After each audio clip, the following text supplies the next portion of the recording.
আজ আমাকে যারা যারা শুনতেছেন তাদের সবার কাছে আমার একটাই অনুরোধ থাকবে, যে মানুষটা আপনার জীবনে খুব কাছাকাছি আছে, আপনার ছায়ার মতো, যে আপনার আশেপাশে আছে, যে আপনার সাথে আছে বলে আপনি আজ এতটা খুশি, যার উপস্থিতিটাই আপনার জন্য সব কিছুর ঊর্ধ্বে, সে বেঁচে থাকতেই তার কদর করেন।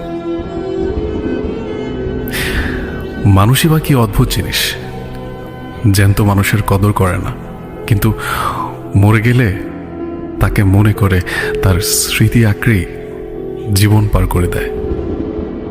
একটা কথা কি, সম্পর্কে লড়াই, ঝগড়া, রাগ, অভিমান থাকবেই, কিন্তু আপনি কি জানেন এই ঝগড়া, রাগ, অভিমানই আপনার সম্পর্ককে আরো বেশি মজবুত করে তোলে।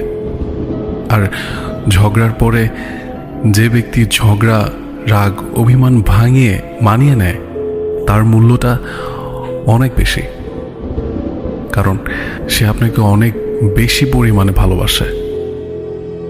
আর জীবনে চেষ্টা করবেন কখনো যেন এমন মানুষটাকে না হারাতে হয়, কারণ তারা ভাগ্য গুণে মেলে।